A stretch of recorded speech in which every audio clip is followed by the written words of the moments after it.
함께 말씀 보도록 하겠습니다. 오늘부터 다시 이제 사무엘상 강해가 시작이 됩니다. 그래서 사무엘상 13장 1절부터 15절까지의 말씀입니다. 구약 427페이지에 있습니다. 다 찾으셨으면 우리 11절에서 14절까지를 우리가 한 절씩 교독해 올리도록 하겠습니다. 제가 11절을 먼저 읽겠습니다. 사무엘이 이르되 왕이 행하신 것이 무엇이냐 하니 사울이 이르되 백성은 내게서 흩어지고 당신은 정한 날 안에 오지 아니하고 블레셋 사람은 믹마스에 모였음을 내가 보았으므로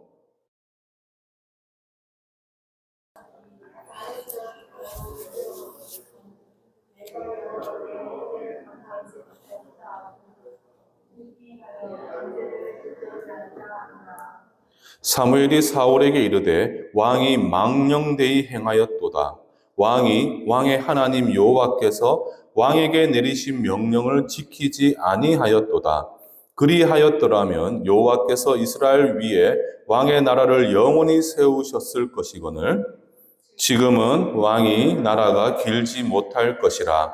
여호와께서 왕에게 명령하신 바를 왕이 지키지 아니하였으므로 여호와께서 그의 마음에 맞는 사람을 구하여 여호와께서 그를 그의 백성의 지도자로 삼으셨느니라 하고. 아멘. 할렐루야. 우리 일주일 만에 뵙습니다. 우리 앞뒤자로 보시면서 우리 사랑합니다, 축복합니다 한번 인사하도록 하겠습니다. 사랑합니다, 축복합니다. 이제 우리가 오늘부터 우리가 이제 11월 한 달 동안은 이제 우리가 4번에 걸쳐서 주제 설교를 했고, 이제 오늘부터는 다시금 우리가 이제 기존에 하던 대로 사무엘상의 말씀을 가지고 이제 계속해서 강해로 살펴보고자 합니다. 이제 오늘 우리가 살펴보게 될 이 13장의 말씀부터 이제 우리가 이전에 이제 이스라엘을 이끌었던 사무엘 선지자, 그 사무엘이 이제 마지막 사사로서 그 사사직을 은퇴를 하고 그는 이제 선지자로서의 역할에 이제 집중을 하게 되죠. 그러면서 이제 이스라엘은 어떻게 되겠습니까? 이제 공식적으로 사울을 중심으로 이제 왕정 국가로서의 면모를 이제 갖춰가게 됩니다. 그래서 이제 대략적으로 이제 15절까지 오늘 본문의 말씀을 제가 간단히 정리를 해드리면 이제 1절부터 7절까지를 보시게 되면 이제 사울이 왕이 되었지 않습니까? 사울이 왕이 되게 되면 항상 왕들은 무엇을 하게 되느냐? 자신만의 군대를 거느리려고 하죠. 자신만의 군대. 그래서 1절에서 7절까지 말씀을 보시게 되면 사울은 자신을 위한 군대를 만들게 됐고, 그리고 자신의 아들 요나단, 그 요나단이 그 군사 중 일부를 데리고 이제 이끌고 3절로 보시게 되면 이스라엘 진영 깊숙이 개발하는 곳에까지 이제 땅을 차지하고 있었던 블레셋의 군대를 공격을 하게 됩니다. 블레셋의 군대를 치게 되는 모습이 나오게 되죠. 자, 그런데 여러분들 이제 이스라엘이 이제 블레셋을 공격을 했고 그 수비대를 쳤습니다. 자, 그러면 어떤 문제가 발생을 할까요? 어떤 문제가 일어나겠습니까? 이제 당시 시대적 우리가 배경을 살펴보게 되면 여러분들 이스라엘이 크게 강성한 군대를 거느린 것 같지만 그 수가 3천에 이를 뿐이지 그들은 변변한 무기조차 가지고 있지를 못해요. 무기를 가지고 있지 못해서 집에서 밭을 매는 곡괭이랑 그런 나무로 만든 몽둥이 정도만 그들에게 가지고 있는 무기이지 그들은 변변한 무기조차 갖추지를 못했습니다. 그런데 이제 그들이 공격한 블레셋, 그들은 이제 이스라엘의 서쪽에 이제 해안가를 차지하고 있던 민족이죠. 그런데 그 해안가에 민족이 있다는 것은 무슨 뜻이겠습니까, 여러분들? 해양 무역이 활발하게 이루어졌던 민족입니다.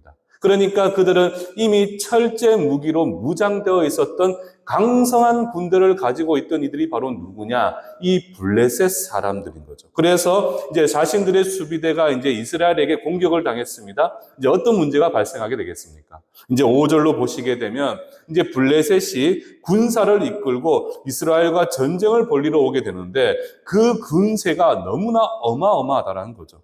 자, 그런데 그런 블레셋의 강대한 군사를 보면서 이스라엘 백성들과 이제 사울 왕은 그 심정이 어떻겠습니까? 강력한 군대, 마병과 군마를 이끌고 병거를 가지고 수만 명의 군사가 이제 사울을 치러 올라오니까 일단 모여있던 군사들과 그 사울 왕의 심경은 어떻겠습니까? 심히 두려울 수밖에 없죠. 그렇지 않겠습니까, 여러분들? 자신이 전쟁을 일으켰는데, 정작 이제 자신과 싸우러 올라오는 저 대적의 너무나 강성한 군세를 보니까 그들은 정말 오금이 이제 저려올 수밖에 없을 만큼 그들은 정말 그들의 심경은 뭐 두려울 수밖에 없을 거예요. 그래서 6절과 7절 말씀에 보시게 되면 백성들의 그 마음 상태에 대해서 뭐라고 이야기를 하고 있느냐? 숨었고 백성들은 떨더라. 그러니까 숨고 그들은 떨었다라고 이야기를 하고 있습니다. 그들이 얼마나 두려워했고 염려했는지를 정확하게 알 수 있는 대목이죠. 그러니까 그 강력한 군대를 마주하면서 그들의 심경은 너무나 숨고 싶을 수밖에 없었고 너무나 두려울 수밖에 없었다는 거예요. 자, 이렇게 두렵고 떨리는 그런 현실 앞에서 이제 사울 왕은 자신이 할 수 있는 게 없잖아요. 그런데 자신의 기억을 되돌려보면 어떤 일이 있었겠습니까?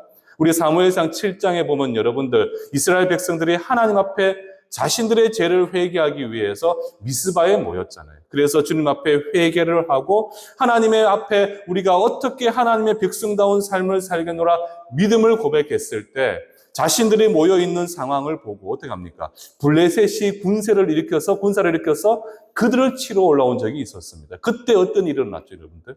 하나님께서 너희는 두려워 떨지 마. 그리고 사무엘을 통해서 하늘의 우레와 하나님의 놀라운 능력을 통해서 백성들은 두려워 떨었지만 하나님의 권세와 능력으로 블레셋을 물려쳤던 것을 사울은 기억하고 있습니다. 그래서 어떻게 합니까? 그는 하나님의 거룩한 선지자인 사무엘이 빨리 자신들의 진영에 오기를 그들은 기다리고 있었다라는 거예요. 그런데 여러분들 우리가 앞서 10장 8절에 보시게 되면 이제 사무엘은 사울로 길갈에서 자신이 제사를 드리고 하나님의 거룩한 일을 알려줄 때까지 7일간 무조건 기다리라고 이렇게 이야기를 했습니다. 그런데 여러분들 사무엘은 이제 8절로 보시게 되면 이래 동안 기다렸는데 어떡합니까? 그가 오지를 않았다는 거예요. 그 시간에. 그러니까 사울은 어떻게 하고 있죠? 여러분들 우리가 고대 이스라엘의 전쟁사를 보게 되면 이제 먼저 전쟁을 앞두게 되면 이스라엘 백성들은 어떻게 하겠습니까? 이제 그들이 자신들의 힘만 믿고 나아가지를 않았고 그들은 여호와 하나님께 제사를 드리면서 그 전쟁에 대해서 하나님의 거룩한 신탁을 그들은 받았습니다. 그래서 사사기를 우리가 보게 되면 이제 그들이 이방 민족과의 전쟁에 앞서서 많은 제사를 드리면서 하나님께 묻는 장면이 등장을 하는데 바로 같은 의미라고 보시면 돼요. 자, 그런데 이제 이미 불안하잖아요. 저 강성한 대적이 이제 사울을 치려고 하는데 저 대적들을 바라보면서 믿고 기다렸던 사무엘은 자신의 생각하는 그날까지 오지를 않았다는 거죠. 그러니까 그 불안과 염려가 엄습한 상황에서 눈앞의 대적을 보면서 기다리기 힘들었던 사울은 어떠한 불의한 행동을 하게 되느냐. 9절 보시게 되면 뭐라고 이야기합니까? 우리 다 함께 9절 말씀을 함께 한번 읽어보도록 하겠습니다. 시작.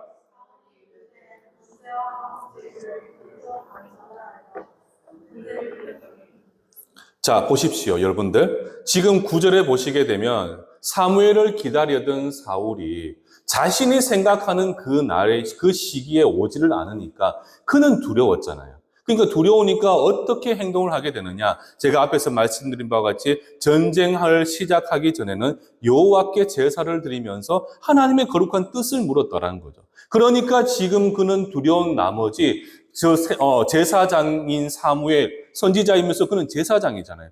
그가 오기도 않았는데 어떤 행동을 하게 되었는가 보았더니 사울이 이르되 번제와 화목 제물을 이리로 가져오라 하여 번제를 드렸다. 이렇게 이야기를 합니다. 그러니까 그가 직접 주관하여서 하나님께 번제를 드렸다. 이렇게 성경이 이야기를 합니다. 그러니까 여러분들 이게 지금 무엇이 잘못됐을까, 여러분들? 제가 오롯이 사울이 불의한 행동을 했다라고 말씀을 드렸잖아요. 그런데 이게 무엇이 잘못이겠습니까? 무엇이 잘못일까요? 뭐 번제 드린 게 잘못입니까, 여러분들? 잘못이 맞아요, 여러분들. 왜 잘못일 수밖에 없느냐? 하나님의 거룩한 율법은 바로 이스라엘 백성들이 지켜야 되는 거룩한 하나님의 법입니다. 그러니까 목숨을 다해서 지켜야 되는 법이 바로 율법인데 그 율법에는 제사에 관해서 뭐라고 이야기하느냐? 그 제사는 오롯이 누구만이 주관하고 누구만이 진행할 수가 있습니까? 바로 오롯이 제사장의 몫인 거예요. 제사장의 몫. 그러니까 그 누구도 하나님 앞에 드려지는 거룩한 번제와 이 제사를 관여할 수 있는 자격이 없고 오직 누구만이 이 제사를 진행할 수가 있다는 거죠. 제사장만이 할 수가 있다는 사실입니다. 그런데 지금 제사장도 아닌 사울이 스스로 하나님의 율법을 어겨가면서까지 단지 자신이 두렵고 떨린다는 이유만으로 하나님 앞에서 부정한 제사를 지금 올려드리고 있었다는 사실이에요. 더 안타까운 사실은 뭔지 아십니까? 딱 제사를 드리고 나니까 그 기한에 맞춰서 여러분들 밤 자정이 지나지 않았잖아요. 그 기한에 맞춰서 누가 도착을 하게 됩니까? 사무엘 선지자가 도착하는 모습을 볼 수가 있다는 거예요. 그러니까 이 사울 왕은 자신이 처한 현실적인 두려움과 그 염려 때문에 바로 일순간의 기다림의 여유와 믿음이 없어서 결국은 선지자와의 약속을 믿지 못하고 선지자의 입을 통해서 말씀하신 하나님의 거룩한 명령을 그들은 알고도 정말 행하는 부정한 짓을 그들은 행하고 있었다는 사실입니다. 그래서 오늘 본문의 핵심은 바로 무엇이냐? 결국에는 이 사울 왕은 하나님의 그 뜻이 아님을 알고 있음에도 불구하고 알매도 그는 그 하나님 앞에 죄를 행했다는 사실이에요. 자, 그렇게 되니까 더 놀라운 사실은 뭐냐 하면 사울은 사무엘을 향해서 자신의 행동에 대해서 뭐라고 변명을 하고 있습니까? 11절과 12절 말씀을 보시게 되면 결국 이 모든 책임을 자신에게 돌리는 것이 아니라 사무엘 선지자에게 이 모든 책임을 전가하고 있다는 사실이죠. 그러니까 좀 죄송한 이야기지만 앞에서 보았던 사울왕, 암몬과의 전쟁을 이끌었던 사울왕의 면모를 볼 수가 없고 좀 세상 말로 좀 찌질한 모습을 지금 보여주고 있다는 거예요. 자신이 하나님 앞에 큰 불의한 죄를 저질렀음에도 불구하고 그 책임을 오롯이 누구에게 돌리고 있습니까? 바로 사무엘 선지자에게 돌리고 있다는 사실이에요. 그래서 이제 그의 불의한 행동과 그 하나님 앞에서의 죄악 때문에 13절과 14절에 보시게 되면 하나님께서 심판에 대해서 이야기를 하고 있잖아요. 너의 위가 영원하지 않을 것이고 또다시 하나님의 마음에 합당한 사람, 물론 우리는 그 사람이 다윗 왕이라는 것을 알고 있지만 그를 세워서 다시금 이스라엘의 지도자로 삼겠노라 이렇게 하나님의 심판을 사무엘 선지자가 사울 왕에게 이야기를 하게 됩니다. 이것이 이제 오늘 이제 15절까지의 간단한 본문의 정리가 되죠. 자, 그런데 이제 오늘 이 본문을 통해서 여러분들 우리 강의안을 보시게 되면 강의하는 제목이 믿음의 시험대라고 되어 있잖아요. 오늘 본문의 설교의 제목이. 제가 오늘 이 본문의 내용을 통해서 무엇을 여러분들에게 전하고자 하면 오늘 본문을 말씀을 통해서 우리가 기억해야 될 것은 여러분들 우리가 사울처럼 이제 사무엘을 떠나서 신앙의 홀로서기를 하게 될 때가 있죠. 그러니까 우리 젊은 사람들은 부모와 함께 그 믿음의 그 은혜 가운데 있다가 이제 우리가 세상을 향해 나아가다 보면 우리 스스로가 신앙의 이제 홀로서기를 하게 될 수밖에 없습니다. 자, 그때 이제 어떻게 보면 우리의 믿음에 관해서 진정한 시험대가 될 수가 있다는 사실이에요. 이해되시겠습니까, 여러분들? 우리가 부모님과 아름다운 가정 안에서 정말 믿음의 생활을 하다 보면 정말 우리는 구체적인 내 믿음에 관해서 우리는 평가를 받을 수 있는 시간이 없어요. 왜? 부모의 믿음이 우리의 믿음이 될 수가 있기 때문에. 그리고 부모의 거룩한 큰 어떻게 보면 그 우리를 향한 그 보호가 좀 우리와 함께하고 있기 때문에 정작 우리는 어떤 믿음을 가지고 있고 내가 어떻게 신앙생활을 하고 있는지 평가받을 일이 없다는 거예요. 그런데 우리 스스로가 이제 신앙의 홀로서기를 하다 보면 이 사울 왕과 같이 신앙의 홀로서기를 하다 보면 그때서야 무엇이 되느냐? 우리의 믿음을 평가할 수 있는 진정한 시험대에 설 수가 있게 되는 겁니다. 무슨 말이냐면 여러분들 우리 스스로 이 불의하고 모순된 세상에서 믿음의 홀로서기를 하다 보면 어떻습니까? 세상의 도전과 핍박이 우리에게 주어질 때도 있고 그리고 세상의 수많은 유혹 앞에서 우리의 영적인 한계와 믿음의 연약함을 깨닫게 되는 일들이 끊임없이 우리에게 주어질 수밖에 없잖아요. 그렇지 않습니까, 여러분들? 우리가 오늘 당장의 삶도 그렇고 우리가 직장에서나 세상 밖을 나가다 보면 정말 우리가 마주하고 직면하게 되는 수많은 세상의 도전과 유혹들이 많아요. 자, 그렇다 보면 그 안에서 우리는 무엇을 느낄 수밖에 없습니까? 믿음의 연약함, 내가 가진 믿음의 한계들을 깨닫게 될 수밖에 없다라는 거예요. 그런 가운데서 우리가 겪게 되는 영적인 혼란과 그 좌절에는 여러분들 일반적인 패턴이 있다는 거예요. 패턴. 일반적인 패턴이 우리에게 주어진다는 거죠. 그래서 그 패턴이 무엇인고라고 보았을 때 크게 세 단계로 우리에게 우리의 영적인 한계와 믿음의 연약함을 깨닫게 만드는 세 가지의 패턴이 있는데 그 중에서 첫 번째가 바로 무엇인고 하면 바로 세상이 우리에게 주는 두려움입니다. 두려움. 이해되시겠습니까, 여러분들? 우리가 믿음의 홀로서기를 했을 때 우리가 세상의 도전 앞에서 처절하게 깨닫게 되는 그런 우리의 이제 믿음의 연약함이 있고 한계가 있는데 이것을 느끼게끔 만드는 세 가지의 패턴이 있는데 그 첫 번째가 바로 무엇인고 하면 바로 두려움입니다. 두려움. 우리 심령 가운데 우리가 처절하게 느끼게 되는 두려움. 그러니까 사울 왕이 정말 스스로가 뭔가를 할 수 있을 거라 생각하며 세상을 향해 멋지게 나아갔는데 블레셋이라는 강성한 대적을 바라보면서 그들이 느낀 감정이 바로 무엇입니까? 두려움이라는 거죠. 두려움. 그러니까 이 두려움이라는 감정은 우리가 믿음이 있고 없고를 떠나서 누구나 가질 수 있고 우리를 자적해 만드는 마귀의 도전과 마귀의 시험이 되는 겁니다. 제가 예전에 여러분들께 몇 번 설교를 할 때 이 두려움에 대해서 제가 말씀을 드리면서 이 두려움은 우리로 하여금 하나님을 떠나게 만들고자 하는 마귀의 시험이 바로 무엇이냐? 우리 심령 가운데 느끼게 되는 두려움이라는 거죠. 세상에 대한 도전, 그리고 세상에 대한 유혹들 가운데서 우리가 끊임없이 느끼게 되는 이 두려움이라는 것은 누가 주는 것이냐? 마귀가 주는 거예요. 마귀가 주는 거예요. 그래서 이 두려움을 통해서 우리는 우리 스스로가 얼마나 믿음이 연약하고 부족한지를 다시 우리가 새삼 깨달을 수가 있게 되는 거예요. 그래서 여러분들 소위 우리가 예수를 믿는다고 하면서 우리의 삶에 있어서 세상과 적절한 타협을 하는 이유가 뭔 줄 아십니까? 우리는 예수를 믿으면 하나님의 백성다운 삶으로 주님 앞에 영광 돌려야 되잖아요. 그렇지 않습니까? 내가 직장에서나 가정에서나 이 사회에서 만나는 모든 사람들과의 관계에서 그리고 또 우리가 교회 안에서 우리는 끊임없이 정말 하나님의 백성다운 삶으로 이 땅 앞에 주님 앞에 영광을 돌려야 돼요. 그런데 어떻습니까, 여러분들? 우리가 왜 세상과 적절한 선에서 영적으로 타협할 수밖에 없는 이유가 바로 무엇이냐? 우리 안에 바로 무엇이 있다는 겁니까? 우리에게 바로 세상이 주는 두려움이 있기 때문인데 세상이 주는 두려움. 그러니까 세상과 타협은 결국 우리의 마음 가운데 그들이 마주할 세상의 핍박과 도전에 대한 두려움 때문에 우리는 이 세상과 적절히 타협을 할 수밖에 없다라는 사실이에요.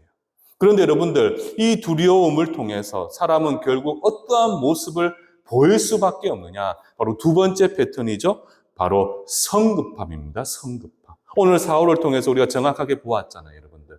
믿음으로 기다리면 되고 우리가 믿음을 정의할 때 그 믿음에 여러 가지 의미가 있겠지만 대표적인 의미는 바로 무엇이냐? 하나님의 은혜를 기다리는 바로 기다림이 바로 믿음입니다. 그런데 지금 사울은 믿음의 홀로서기, 신앙의 홀로서기 가운데 자신이 정말 마주한 세상 앞에서 그들은 믿음의 연약함과 한계를 여실히 들여 보여주고 있잖아요. 그런데 첫 번째는 바로 자신에게 응습한 두려움이었다면 두 번째 패턴은 바로 무엇입니까? 바로 성급함이에요, 성급함. 어떤 성급함이었습니까? 믿고 기다리지를 못하고 바로 자신이 하나님 앞에 불의한 제사를 드림을 통해서 하나님 앞에 죄악 가운데 나아가 버렸잖아요. 그런데 그가 그러한 불의한 행동을 할 수밖에 없었던 이유가 무엇이겠습니까? 그의 마음 가운데 무엇이 있었을까요, 여러분들? 성급함이 있었어요. 조급함과 성급함. 보통 우리가 여러분들 성령의 은혜를 경험하고 말씀을 공부하다 보면 우리가 경험하는 가장 큰 문제가 뭐냐 하면 우리 스스로 본인을 객관적으로 들여다보기 힘들다라는 점입니다. 이해되시겠습니까, 여러분들? 우리가 조금 은혜를 경험을 하고 우리가 조금 말씀을 보다 보면 뭔가 내가 다 안 거와 같은 그런 느낌을 갖게 되죠. 그러니까 소경이 코끼리 코만 만지고 내가 코끼리를 다 보았고 알 수 있다라고 고백하는 것처럼 우리가 조금만 은혜를 받고 우리가 조금만 이제 경건한 행동을 좀 하려고 하다 보면 어느 순간부터 우리가 어떤 문제를 가지게 되느냐? 우리 스스로를 본인을 객관적으로 들여다볼 수 있는 눈이 상실해 버리게 됩니다. 그래서 가장 큰 문제가 뭐냐 하면 내가 얼마만큼 말씀에 대한 지식과 이해를 가지고 있는지, 내가 얼마만큼 성령에 충만한 상태에 있는지, 과연 내가 외부의 도전과 핍박 앞에서 내가 그 지금의 믿음을 지켜낼 수 있는지에 대한 우리는 그 사실을 정확하게 알 수가 없다라는 사실이죠. 이건 제가 좀 처절하게 느꼈던 게 언제냐 하면 제가 신학대학원을 들어가게 될 때였어요. 그러니까 저는 어린 시절 거의 율법주의자처럼 살았어요. 부모님께서 이것을 하면 안 되고 저것을 하면 안 되고 이렇게만 해야 되고 저는 어릴 때부터 그것에 거의 세뇌 당하다시피 교육을 받다 보니까 저는 주일날 돈 한 푼 쓰는 것도 정말 죄라고 생각을 하고 저는 지옥 가는 줄 알았어요. 그러니까 저는 소위 율법주의자처럼 그렇게 신앙생활을 해왔고 또 그 가운데 나름 또 말씀도 좀 읽고 또 내가 그렇게 배워왔다 보니까 그 가운데서 제가 신학대학원을 딱 들어갔는데 여러분들 그런 성경에 대한 이해와 함께 신학을 배우게 되잖아요. 그러니까 교리가 어떻게 적용되고 풀이되어지는지를 제가 배우다 보니까 진짜 1학년도 안 지났는데 3년 과정인데 1년도 지나지 않았는데 제 마음에 어떤 생각이 들었냐면 내가 이제 모든 걸 다 안다고 생각했어요. 제가. 내가 모든 걸 다 알고 있고 내가 모든 것 고민을 다 풀어줄 수 있고 내가 모든 것을 다 설교할 수 있고 난 다 가르칠 수 있을 것 같아. 그러니까 앞에서 제가 예를 들었던 소경이 코끼리 코만 딱 만지고는 내가 코끼리를 다 그릴 수 있다라고 생각하는 것과 같은 그런 내가 교만함에 빠지게 되었죠. 그러니까 여러분들 어떤 문제가 생겼느냐. 내가 얼마나 연약하고 부족한지를 정말 나의 교만이 내 눈을 다 가리게 되니까 제가 볼 수가 없었어요. 볼 수가. 그런데 여러분들 언제 이게 끼어졌느냐. 정말 아이러니하게도 정말 제가 초등부를 섬길 때 초등부 애들이 이제 11살에서 13살 4학년에서 6학년까지 애들입니다. 그중에서 6학년 애가 당돌하게 저에게 찾아와서 하는 말이 그땐 전도사였죠. 전도사님 이거 이야기하는데 이걸 어떻게 해석을 하고 어떻게 내가 성경적으로 봐야 됩니까? 라고 이야기하는 거예요. 근데 그때 순간 머릿속이 새하얘지면서 고작 그 6학년짜리 애의 질문에 내가 답을 못 하겠는 거예요. 이해는 되는데 또 그렇게 경험도 했었고 알겠는데 순간 제가 답을 못 하겠는 거예요. 정확하게 답. 그러니까 제가 이렇게 답을 했을 때 이게 과연 하나님의 말씀이 맞는가라는 것에 대해서 제가 정확하게 알지를 못하겠더라는 거예요. 자, 그러니까 그때서야 제가 무엇을 깨달았느냐. 내 스스로가 객관화가 되질 않았구나. 나를 평가할 만큼 내가 객관화되지 않고 나 스스로를 정확하게 들여다보지를 못했구나. 내가 얼마나 이렇게 한계가 많았고 내가 얼마나 이렇게 부족했는지를 그때서야 제가 알게 되었죠. 그래서 여러분들이 기억하셔야 돼요. 우리가 스스로가 자기 객관화, 나를 들여다보지 못하면 어떤 문제가 생기느냐. 세상의 강한 핍박과 그리고 세상의 끊임없는 시험 앞에서 여실히 나의 연약하고 부족한 수준과 한계를 깨닫게 되면서 무엇이 연습하게 되겠습니까? 바로 두려움이 내 마음을 가득 차지하게 된다는 거예요. 두려움이. 그리고 그런 두려움에 직면했을 때 가장 흔하게 범하게 되는 실수가 바로 뭐냐? 그 문제를 성급하게 바라보고 또 해석하고 판단을 하게 된다는 사실이에요. 그러면서 결국은 정답을 알고 있음에도 불구하고 어떻게 되겠습니까? 바로 당장에 내가 처한 상황을 모면하고자 하는 그 조급함으로 때로는 이것이 죄악이고 하나님의 뜻이 아닌 것을 알매도 불구하고 결국에는 여러분들 어떻게 하겠습니까? 부정하고 불의한 방법을 택할 위험성을 가질 수가 있게 되는 겁니다. 이해되시겠습니까, 여러분들? 그 두려움 가운데 내 스스로를 들여다보지 못하게 되면 결국에는 내가 가진 그 한계 때문에 나는 두려움을 인해서 어떤 문제를 가지게 되느냐? 결국에는 그 문제의 해답을 알고 있음에도 불구하고 우리는 그 조급한 마음 때문에 어떻게 하겠습니까? 하나님의 뜻이 아님에도 불구하고 불의하고 부정한 방법을 택할 수밖에 없게 된다는 사실이에요. 오늘 사울처럼 그는 신분이 왕이었지만 어떻습니까? 그는 사무엘과 같이 영적으로 깊이 있는 사람이 아니었잖아요. 그는 그가 처한 현실의 문제 앞에서 조급함과 성급함의 문제가 생겼고 그래서 그가 내린 판단은 결국 무엇입니까? 바로 하나님의 뜻이 아닌 부정한 방법으로서의 제사. 곧 알고 있음에도 하나님의 법을 어기게 되는 불의한 행동으로 이어질 수밖에 없었다라는 사실이에요. 사랑하는 우리 성도 여러분들, 여기서 이제 우리가 한 가지 주목해야 될 점은 우리의 마음이 조급해질 수밖에 없는 것은 사실입니다. 그렇지 않습니까, 여러분들? 우리는 완전할 수가 없잖아요. 그러니까 늘 우리는 연약하고 부족하기 때문에 이런 상황, 저런 현실의 문제, 내 심장을 꽉 옥죄 것 같은 그런 문제 앞에서 우리는 항상 마음이 조급해질 수밖에 없게 돼요. 자, 그런데 이제 성경은 우리에게 그런 상황 가운데서 우리에게 어떠한 길을 제시하느냐. 너희가 마음이 힘들고 불안하고 염려되니까 그냥 그래 너희 하고 싶은 대로 해. 그렇게 말씀을 하고 있습니까? 아니죠, 여러분들. 성경은 우리에게 어떠한 답을 제시하고 있느냐. 한 걸음 그 상황에서 물러나서 말씀과 기도를 통해서 하나님께서 우리에게 무엇을 말씀하고 있는지, 하나님께서 우리를 어떻게 인도하기를 바라고 계시는지를 우리가 바라볼 수 있어야 됨을 우리에게 말씀을 하고 있습니다. 이해되시겠죠, 여러분들? 그러니까 여러분들 비록 내가 성급하고 조급한 마음이라 할지라도 우리는 내 뜻을 쫓아 나아가면 그 역시 한계가 있을 수밖에 없어요. 그러나 완전하시고 모든 만물의 권세를 갖고 계신 전능하신 여호와 하나님을 우리가 말씀을 통해 또 기도를 통해 그분을 의지하게 된다면 하나님께서는 우리 가운데 어떤 은혜를 베풀어 주시느냐, 우리를 어떻게 이끌어가고 인도하실지를 말씀을 통해, 때로는 우리의 믿음의 선배들을 통한 믿음의 조언을 통해서 우리를 일깨워 주시게 된다는 사실입니다. 그래서 우리는 지금 그런 상황일수록 어떤 자세를 가져야 되겠습니까? 말씀을 앞에 두고 말씀을 깊이 묵상하면서 기도를 통해서 성령의 그 말하심에 귀를 기울일 수 있는 어떤 보면 심적 여유를 가질 필요가 있다는 사실이죠. 어차피 우리의 힘으로는 아무것도 할 수가 없어요. 그렇지 않습니까, 여러분들? 저 같은 경우는 이제 제가 이 충성교회를 와서 섬기게 되는데 정말 제가 생각지도 못했던 상황들이 좀 있었어요. 있다 보니까 저도 놀랐고 제가 과연 감당할 수 있을까에 대한 두려움도 좀 있었어요.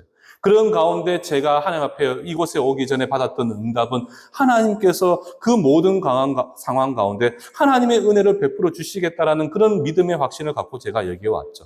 그런데 막상 이제 현실이잖아요. 오기 전에는 이제 기대와 소망이 되더라도 제가 이제 부임하는 첫날부터 저는 현실을 마주하게 되다 보니까 참 내 마음 가운데 불안과 염려가 생기고 그리고 그러다 보니까 뭘 해야 되겠다라는 생각 때문에 조급함과 성급함이 생겨나게 되었어요. 그러니까 때로는 하나님 앞에 기도를 하면서 하나님의 도우심과 그분의 지혜를 구해야 되는데 이게 쉽지가 않았어요, 쉽지가 않다 보니까 어떻게 되겠습니까? 그냥 주위에 어떤 사람들이 이런 사역을 하더라.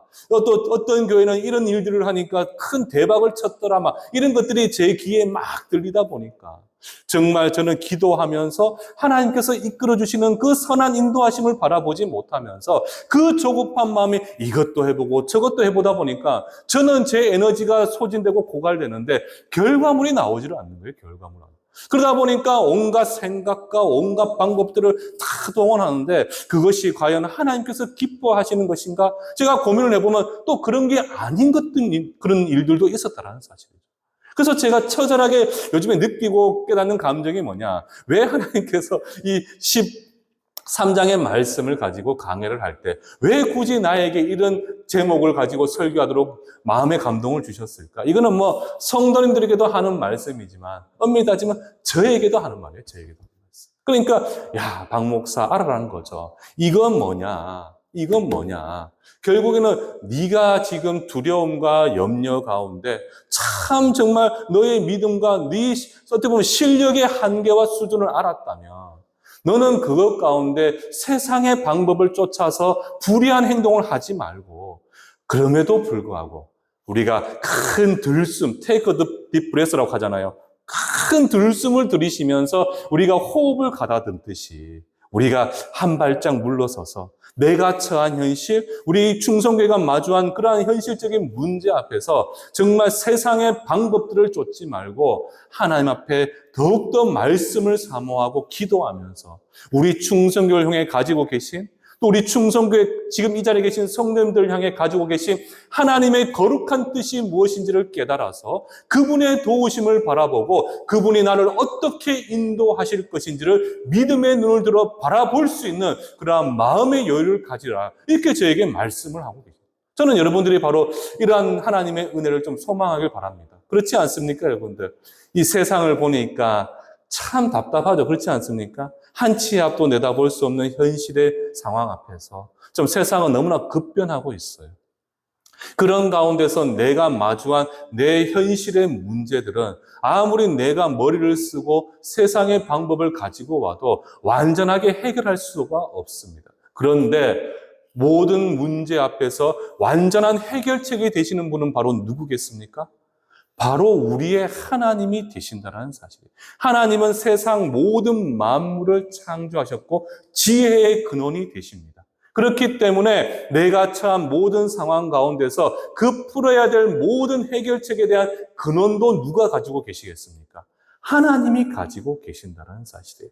그래서 우리가 그런 현실에 내가 직면한 문제 앞에서 나의 정말 영적인 한계와 믿음의 연약함을 깨닫는 과정 가운데서 우리는 그 상황에서 도리어 낙심하고 좌절하고 절망해서 하나님을 떠날 것이 아니라 그런 현실의 문제를 해결하실 수 있는 하나님께 말씀을 통해 그분의 거룩한 뜻을 깨닫고 기도로서 우리의 모든 문제를 주님 앞에 올려드리게 된다면 우리는 내가 생각하는 시와 때와 방법이 아니라 모든 것을 완전케 해주실 수 있는 하나님의 시와 때 그분의 방법대로 우리의 모든 염려와 문제들이 해결될 수가 있다는 사실입니다. 저는 여러분들 우리 충성교회 재정적으로 많이 어려워가지고 과연 우리가 부목사님들 쓸 수 있을까 막 이렇게 고민이 많았잖아요. 주일학교는 성장을 하는데 그 성장하는 주일학교에 교역자를 세울 수 있는 상황이 아니었잖아요. 그런데 아무리 내가 세상의 방법을 찾아도 답이 안 나오는 상황에서 정말 저는 목숨을 걸고 하나님 앞에 기도를 했어요. 하나님께서 나를 이곳에 보내신 이유가 있고 우리 충성교회를 이 지역에 아름답게 세우신 이유가 있고 비록 힘든 시기를 거쳐가면서도 이 남은 성도들이 교회를 지키기 위해 눈물로서 기도를 했는데 하나님, 우리 충성교회가 이 지역 가운데 어린 자녀들을 책임질 수 있도록 하나님께서 도와주십시오. 정말 제가 식음을 전폐하고 금식하면서 주님 앞에 기도를 했어요. 그런데 정말 놀랍게도 내가 생각지도 못한 방법, 하나님께서 그 길을 열어주셔서 우리가 은혜 가운데 재정이 회복되어 어떻게 했습니까? 주일학교 교육자를 세울 수가 있고 또 그렇게 주일학교가 든든히 세워져가는 모습을 보았잖아요. 그러니까 여러분들이 기억하셔야 돼요. 우리가 믿음의 한계, 우리 신앙의 연약함을 다 깨달을 수밖에 없는 현실 가운데서 우리의 마음에 두려움이 있기 때문에 그 조급함과 성급함으로 세상의 방법을 찾을 수 있겠지만 가장 정확한 길은 바로 무엇이 되느냐? 하나님의 도우심을 구하는 겁니다. 보이는 세상에 대한 두려움이 나를 엄습한다 할지라도 보이지 않지만 모든 만물을 친히 지금 주관하고 계시는 전능하신 여호와 하나님의 그 은혜의 손길을 우리가 믿음으로 붙들게 된다면 여러분 어떤 일이 일어나게 되겠습니까? 하나님은 우리가 나아가는 모든 발걸음 가운데 우리의 길을 선하게 이끌어 주시게 된다는 사실이죠. 이것을 우리가 믿느냐 믿지 않느냐에 따라서 세상 가운데 우리가 영광의 깃발, 승리의 깃발을 드냐 듣지 못하냐의 관건이 되는 겁니다, 여러분들. 그래서 저는 여러분들에게 이 말씀을 꼭 드리고 싶어요. 두렵고 떨리고 그 가운데 조급함이 생겨서 온갖 생각이 들어서 세상의 방법으로 우리가 이제 길을 찾게 되죠. 여러 가지 어려운 문제들이 있지만 그래서 제가 예전에 있던 교회에서 이와 비슷한 본문을 가지고 설교를 할 때 제가 어떤 예를 들었느냐.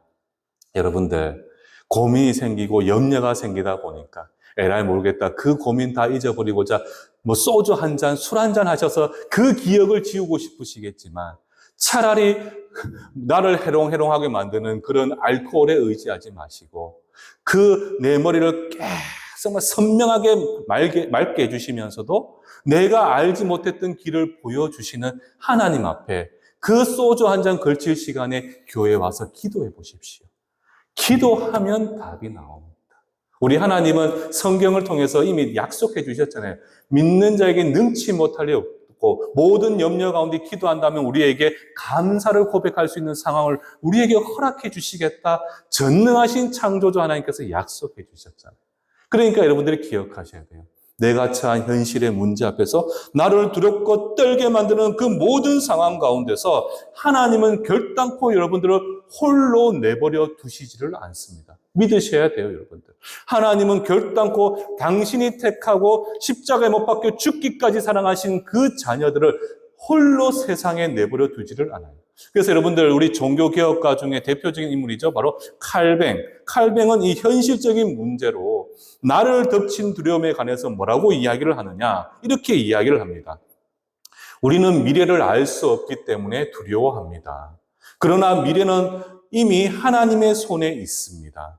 우리의 삶의 모든 날은 그분의 섭리 아래 있기 때문에 알 수 없는 내일에 대한 두려움으로 오늘을 허비하지 마십시오. 하나님의 섭리를 믿는 것, 나를 지키시고 나를 보호하시고 나를 이끄시는 하나님의 섭리를 믿는 것이 바로 불확실성에 대한 유일한 해독제가 됩니다. 이해되시겠습니까, 여러분들? 이 칼뱅의 말이 이해되시겠어요? 그러니까 우리는 어떤 문제 앞에서도 여러분들 조급할 필요가 없어요. 성급할 이유도 없는 것은 하나님은 그럼에도 불구하고 믿음으로 우리가 의지하게 된다면 모든 환난 가운데서 역사하시는 하나님의 거룩한 섭리를 우리로 온전히 바라볼 수 있도록 축복해 주시게 되는 거죠. 자, 그리고 이제 마지막으로 우리가 믿음의 연약, 신앙의 홀로서기 가운데 믿음의 시험대에 섰을 때 우리가 얼마나 믿음이 연약한지를 깨닫게 만드는 세 가지 패턴이 있다고 말씀드렸는데 이미 두 가지를 말씀드렸고, 이제 마지막으로 우리가 행동하게 되는 그 패턴이 바로 무엇인고라고 보게 되면 이제 오늘 사울의 모습처럼 조급함과 그 성급함 때문에 불안감에서 오는 불순종이 있습니다. 불안감에서 오는 불순종. 그러니까 앞에서 제가 말씀드린 바와 같이 알고도 행하는 불의한 죄. 이게 바로 세 번째 패턴이에요. 그러니까 두려움이 엄습하고 그로 인해서 성급하고 조급해지게 되면 결과적으로 우리는 어떤 행동을 하게 되는가라고 보았을 때 알고도 행하는 불의한 죄에 빠질 수가 있습니다. 여러분들이 기억하셔야 되는 것은요, 성경에서 말하는 죄, 이 성경에서 죄라고 하는 것들 있잖아요. 이 죄는 저 하나님을 알지 못하는 저 세상이 행한 불의한 결과가 아닙니다. 그러니까 이 죄라는 것은 세상에 해당되는 것이 아니에요. 바로 주의 백성들이 행한 악한 행동의 결과가 바로 무엇이냐? 그게 바로 성경에서 말하는 죄입니다. 죄. 그러니까 조금 쉽게 말씀을 드리게 되면 세상은 이미 어떻습니까? 하나님의 은혜 밖에 있잖아요. 하나님의 은혜 밖에 있습니다. 그러니까 이미 그들은 죄인들입니다. 죄인. 그러니까 더 이상 그들이 어떤 죄를 행동을 하게 되더라도 더 이상 죄라고 할 수도 없는 것이 이미 그들은 은혜 밖에 있기 때문에 그들은 이미 죄 가운데 있습니다. 그러니까 그들이 하는 행동을 굳이 우리는 죄라고 이야기할 필요도 없어요. 필요도. 그런데 저와 여러분들은 누굽니까? 저와 이 자리에 계신 여러분들은 누굽니까? 예수님께서 우리를 위하여 십자가 은혜의 보혈을 흘러주셨고 우리는 그 예수를 믿는 믿음으로 예수님의 거룩하신 의가 바로 저와 여러분들에게 증가되었기 때문에 우리는 죄로부터 이미 깨끗함을 받았습니다. 그러니까 예수를 믿는 믿음으로 그 십자가 보혈의 은혜로 인치함을 받아서 우리는 예수님의 의가 나에게 이미 주어졌기 때문에 우리는 더 이상 죄로부터 깨끗함을 입게 되었다는 사실이에요. 그런데 저와 여러분들이 지극히 당연하게 하나님의 말씀, 그분의 거룩한 율법이 나의 말씀이 되어져야 되는 겁니다. 그러니까 예수님이 율법의 마침이 된다는 진짜 의미는 바로 무엇이냐? 그 의가 나에게 전가되었기 때문에 이제는 우리는 그 율법의 말씀을 나의 말씀, 내 인생의 삶의 목적으로 삼아서 그 말씀 앞에 순종의 길을 걸어갈 수가 있게 되기 때문에 그래서 예수님이 바로 그 율법의 마침이 되시는 거예요. 왜? 우리는 예수의 은혜 가운데 있기 때문에. 그래서 하나님의 말씀이 나에게 기쁨이 되고 그 말씀을 지켜 순종함이 내 삶의 목적과 이유가 되는 것입니다. 그래서 제가 늘 말씀을 드리는 게 뭡니까, 여러분들? 믿음을 이야기할 때 이 순종을 동전의 양면처럼 뗄래야 뗄 수 없는 관계로 설명하는 이유가 바로 여기에 있다는 거예요. 하나님이 나를 사랑하시고 그 사랑이 내 안에 가득 넘치기 때문에 우리도 그 사랑으로 하나님을 사랑하면서 오직 하나님의 말씀이 내 인생의 전부가 되는 것. 그래서 기쁨으로 그 말씀을 순종하는 삶을 살아내는 것. 그게 바로 무엇입니까? 그게 바로 믿음이라는 거죠. 그런데 여러분들, 우리가 알고도 말씀에 당연히 불순종한다라는 것은 여러분들, 결국 그것은 우리가 하나님을 향한 온전한 믿음이 될 수가 없다라는 점이에요. 더 나아가서 알고도 행하는 이 죄는, 이것은 궁극적으로 하나님을 경외해야 되는 주의 백성들이 하나님을 경외하는 것이 아니라 하나님을 가벼이 여기는 것이 되는 것이고, 도리어 나의 주인은 하나님이 되셔야 되는데, 그렇지 않습니까? 우리의 주인은 하나님이 되셔야 되잖아요. 그런데 도리어 내가 나의 주인이 되는 우상 숭배가 되는 겁니다. 이해되시겠어요? 알고도 행하는 죄. 이것은 내가 나의 주인됨을 고백하는 우상 숭배가 되는 것이고, 하나님의 거룩한 말씀, 그것에 대한 불순종이 되어서 이것은 무엇이 되겠습니까? 하나님의 심판이 된다는 거예요. 하나님의 심판의 이유. 오늘날 여러분들 대표적인 것이 바로 뭔 줄 아십니까? 이 한국 사회를 뒤덮고 있는 차별금지법입니다. 차별금지법. 여러분들 잘 아시잖아요. 동성애와 같은 이 차별금지법. 제3의 성을 우리가 인정하는 부분들에 있어서 하나님께서 분명하게 이 한국 사회를 가장 미워하시는 창조의 질서를 훼손하고 그분의 거룩한 의를 부정하는 것이 이 차별금지법이에요. 그런데 이 차별금지법을 소위 사랑과 화평이라는 미명하에서 내가 가진 이데올로기적 소신과 그 신념을 지키고자 하나님의 거룩한 뜻을 외면하고 불순종하는 것. 여러분들, 이것은 정말 하나님 앞에서 심각한 불의에 해당이 되는 것이고, 자기의 신념과 이데올로기적인 가치가 하나님보다 우선시되는 심각한 우상 숭배가 되는 거예요. 이해되시겠습니까, 여러분들? 지금 한국 교회가 소위 칼빈주의를 표방하면서 개혁주의를 이야기를 하지만, 이런 터무니없는 문제 앞에서도 설왕설래하면서 이런 악법을 지지한다? 과연 그 사람과 그 교회가 진정 하나님을 경외하고 예수를 믿는 것인지부터 우리가 점검을 해봐야 되는 거예요, 여러분들. 다시 한번 말씀드리지만, 내가 가진 신념, 내가 가진 소신, 내가 가진 이데올로기적인 가치가 하나님 말씀보다 우선시되는 것은, 그것은 우상 숭배가 되는 겁니다. 그래서 제가 오늘 한국 사회를 보면서 목사님들이 막 정치적인 설교를 많이 하는데, 저는 이 성경만 정확하게 알고 있어도 우리는 무엇을 추구하며 살아가야 되는지 이미 알 수가 있다는 거예요. 그런데 이것이 죄라는 것을 알고 있음에도 불구하고 내가 가진 소신과 그 이데올로기적인 가치 때문에, 그 신념 때문에 하나님의 뜻을 쫓아 살아가지 않고 정말 이러한 악법들을 제정하는데 앞장서서 그 일을 한다면, 여러분들, 그 사람은 과연 내가 하나님을 진짜 제대로 믿고 있는지, 정말 예수님이 나의 진정한 구원자가 되시는지를 다시 한번 점검할 수가 있어야 된다는 거죠. 그래서 초대 교부 중에 터툴리안과 같은 인물은 알고도 행하는 이러한 죄에 관해서 뭐라고 이야기를 하느냐?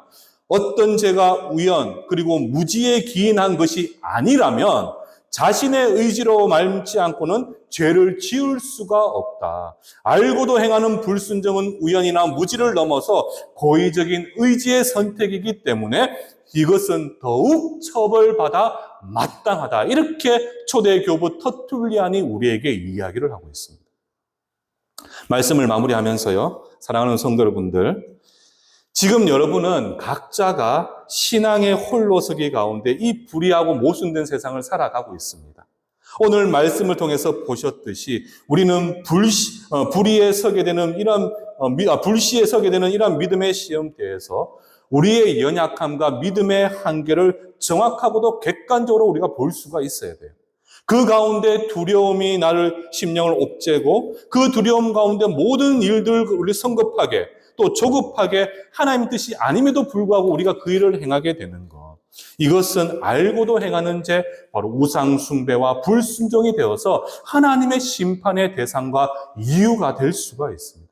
그래서 여러분도 어떻게 하셔야 되겠습니까? 이 말씀을 통해서 하나님의 뜻이 우리 가운데 어디에 있는지 알게 되었다면 우리는 더욱더 주의 말씀을 묵상하셔서 하나님의 뜻이 어디 있는지 정확하게 기억을 하고, 기도를 통해서 성령이 우리 성도들에게 말씀하시는 그 말씀에 귀를 기울일 수가 있어야 되죠. 그렇게 하게 될 때 결코 나를 홀로 내버려 두시지 않는 하나님의 은혜의 자비하심으로 여러분들의 모든 상황 가운데 하나님이 구원의 길을 열어주시게 될 것이고, 나로 끝까지 언약으로 말미암아 함께해 주시면서 여러분들 삶의 모든 상황 가운데 위로와 평안을 허락해 주시게 될 것입니다. 그런 하나님의 은혜를 소망하시면서 우리가 알고도 행하는 죄로 인하여 내가 선 믿음의 시험대에서 넘어지지 않고 하나님의 손을 의지해서 이 불의한 세상 가운데 하나님의 영광을 내 삶을 통해 증거해 보이실 수 있는 겨우 복된 우리 충성교회 성도님들 되시기를 주님의 이름으로 축원합니다.